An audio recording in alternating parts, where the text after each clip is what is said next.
7 দিন পরেই নয় যাবে আজকে দোকানে কর্মসূচি আছে নয় যাবে।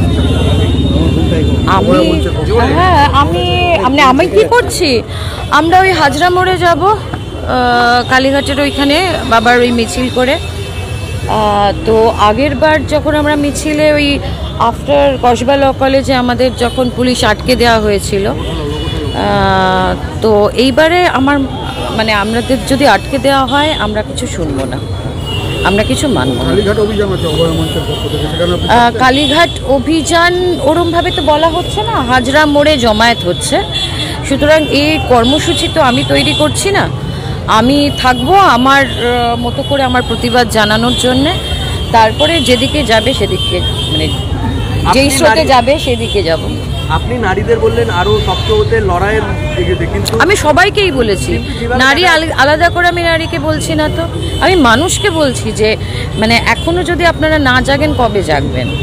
কিন্তু যেভাবে মুখ্যমন্ত্রী দেখা যাচ্ছে নারী সুরক্ষার ক্ষেত্রে এক একটা কথা বলছেন পুজোর সময় নিরাপত্তা বাড়াতে হবে, লক্ষ্মীর ভাণ্ডার স্বনির্ভর। আমি মুখ্যমন্ত্রী কি বলছেন না বলছেন আমার এত ফলো করার কোনো এত টাইম নেই আমার ওনার কথাবার্তা ফলো করার জন্য।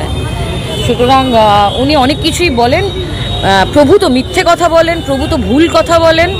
সুতরাং সেইটা দেখে তার পেছনে যারা বসেন, মুখ্যমন্ত্রীকে তেল মারলে তাদের জায়গাটা পাক্কা করার জন্যে তারা হাততালি দিতে পারেন, তারা সারদা, মা সারদা, মাদার টেরেসা, ভগবান, ঈশ্বর যা খুশি বলতে পারেন। আমার এরকম তো বিষয় নেই। সুতরাং আমি খুব একটা, উনি কি বলছেন না বলছেন তাতে আমি খুব একটা আই এম নট এফেক্টেড। 11 দফা বিল উনি করেছিলেন নারী সুরক্ষার জন্য। হ্যাঁ, তো কি লাভটা কি হয়েছে? রাষ্ট্রপতির কাছ থেকে ফিরিয়ে দেওয়া হয়েছে। হ্যাঁ, অপরাজিতা বিল পাস হয়েছে। আমার বক্তব্য আজকে এইগুলো কেন করতে হচ্ছে, আলাদা করে নারী সুরক্ষা এবং তার জন্যে কেন যারা অন্যায়টা করছে তাদেরকে একদম উচিত তো, এখানে যদি কেউ কোনো খুন কিছু একটা করে তাকে ওইভাবে ওখানে টানিয়ে রাখো। পুলিশ যদি অকর্মণ্য হয়, সরকার যদি অকর্মণ্য হয়, তখন মানুষ নিজের হাতে বিচারটা করতে পারবে, নিজের হাতে বিচারটা করতে হবে। এই যে আমি যখন স্টেজে বসে শুনছি যে বাচ্চাটাকে উদ্ধার করা হয়েছে, তখনও তার মুখে চকলেট আছে, এর দায় আমাদের, কারণ আমরা এই সরকারকে নিয়ে এসেছি যে একটা বাচ্চা একটা চকলেটের জন্যে তাকে এটা ভুলিয়ে তাকে এটা করতে হয়েছে। তারপরে আমরা এর জন্যে ওই বিল পাস কেন, শাস্তিটা দিন না, শাস্তি। এরা তো যারা এই ধরনের কাজকর্ম করছে, যারা খুন করছে, রেপ করছে এবং বুক ফুলিয়ে বুক বাজিয়ে ঘুরে বেড়াচ্ছে, তারা দেখছে এই রাজ্যে তো শাস্তি হয় না। সেটা আপনিও যেই জায়গায় আছেন, আমিও সেই জায়গায় আছি। আপনিও জানেন যে দিদি মোদি পুটুর হয়ে যায়, সব ওপর সেটিং হয়ে যায়। সুতরাং বাদবাকি তলার লেভেলে লোকজন মরে। সুতরাং এটা 100% এটা সেন্টার এবং স্টেটের,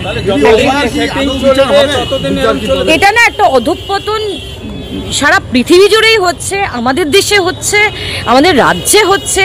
তার কারণ কিন্তু মানুষ, এটা তো এমনি সিস্টেম না। আমরা কি পাল্টাচ্ছি? একটা আঙুল অন্যর দিকে তোলার থেকে মমতা ব্যানার্জি হোক, মোদি হোক, আর আঙুলগুলো নিজেদের দিকে আপনারা তুলুন, যে আমরা কি পাল্টে গেছি, আমরা কি সমঝোতা করছি সিস্টেমের সাথে। আমরা সমঝোতা করছি বলেই তো এরা তো বাড় বেড়েছে। আমরা ভয় পাচ্ছি তো এদেরকে। আমরা তো নিজেদেরকে, বাবা আমার বাড়ির ছেলেটা যেন এটাই না করে, আমার বাড়ির মেয়েটা যেন ঝামেলায় না জড়ায়, এই করছি তো।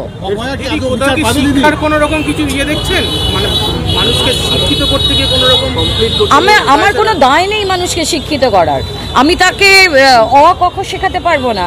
মানুষের যদি এত কিছু দেখার পরেও সে শিক্ষিত না হয়, তাহলে আমরা ডিজার্ভ করি এটা।